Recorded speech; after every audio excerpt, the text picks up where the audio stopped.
So starting the test drive in this Lincoln Navigator L, excuse me. The 3.5 twin turbo V6 really pushes these Navigators, these Expeditions, these F-150s very nicely. They're relatively fuel efficient to put this much power out. Now it doesn't give you that same rumble that you get from a V8, but it still has plenty of power for most of your everyday needs when it comes to acceleration, towing, things of that nature.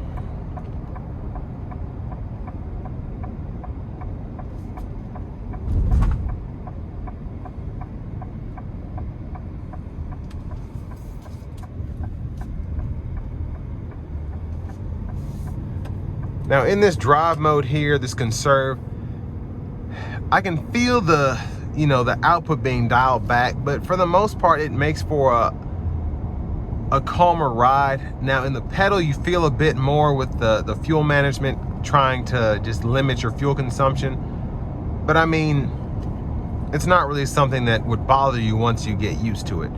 But this is mostly meant for the highway, to kind of keep the revs down and, again, maximize your fuel economy on the interstate.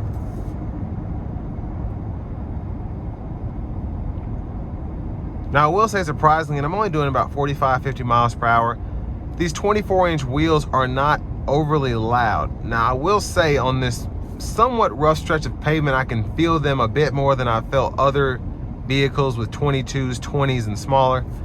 But I mean, for this to be a Navigator, again, with 24-inch wheels, I'm impressed with the overall ride quality, from the feel in the steering wheel to just the ride in general.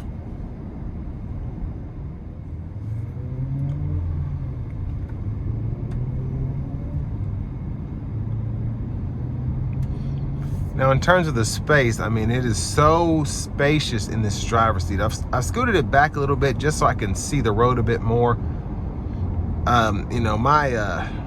I'm just a large person. I'm 6'3", so relatively wide, relatively tall. So I want to make sure y'all are getting that kind of panoramic view, if at all possible.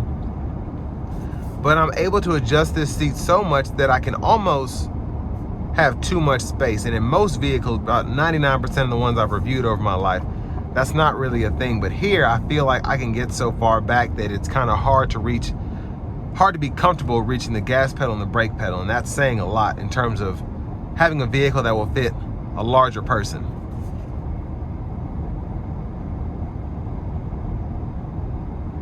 Now I'm gonna change the drive mode now. We're gonna try the normal two-wheel.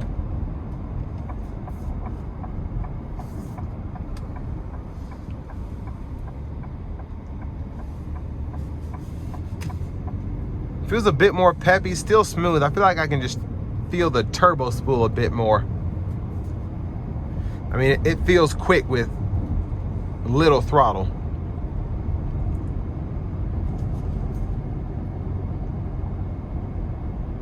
But I mean, it's crazy how quiet this thing is overall. It's so comfortable.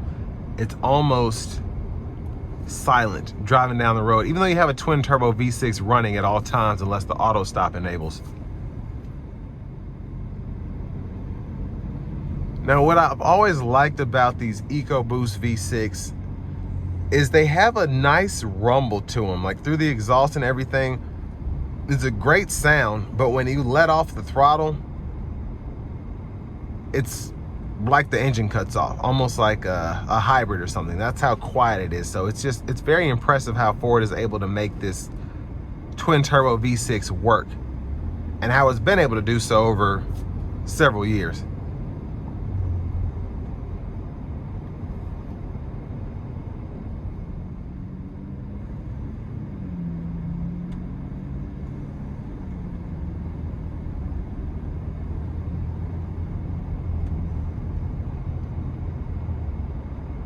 And with this one being the L, it doesn't feel as cumbersome to drive as you would expect, even for a large SUV.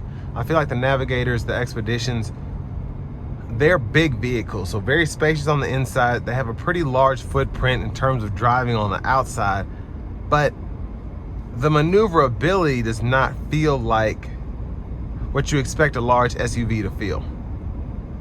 So if you're coming from a Traverse, a Ford Explorer, or a Honda Pilot or something like that, it's not going to be as rough getting into this as it probably used to be 15 years ago on the older body style Tahoes, Expeditions, Escalades, things of that nature. And it mostly has to do, I feel like, with the steering. The steering has become a lot more nimble, a lot tighter, and the overall ride is comfortable, but you can still feel the road as opposed to having that floaty feel that we're used to having on the older body style SUVs.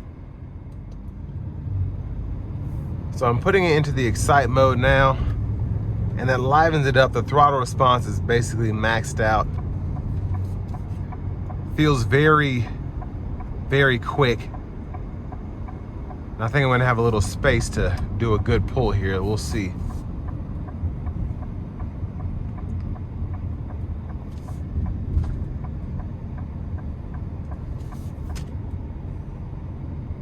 Here we go.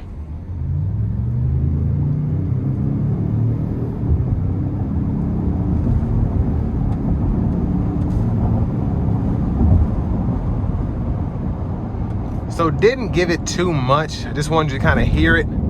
But I mean, this thing has less than 100 miles, so.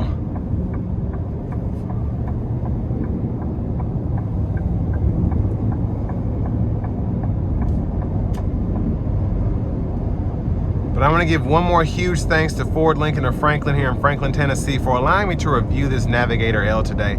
I'll leave a link below in the description. If you're looking to find the best price on one of these closer to home, click that second link down below. It takes just a minute to fill out your information, and I'll make sure the local dealers are fighting to get you the best price on this or whatever new vehicle you might be interested in. Now we have Blue Cruise here, so lane centering with adaptive cruise. Very nice to be driving this down the road. It's just a comfortable driver assist system. And in terms of what you get for the money, it's $116,000, but I think a solid deal. When you compare this to the Escalade, when you compare it to the Sequoia, when you compare it to the other large SUVs, I should say more like the Lexus LX, those larger SUVs in this segment, I feel like in terms of amenities, they can't touch the Navigator. The Navigator, just say what you will about having a V6 as opposed to these V8s or whatever. This is just a great vehicle overall. It's so much here. It's so much fun to drive. Love having the twin turbo V6 setup.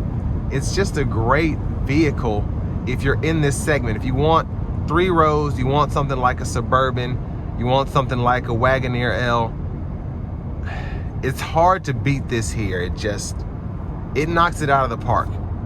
And I feel like it has for a minute. But with all that being said, this will bring me to the end of my review of this 2026 Lincoln Navigator L Reserve.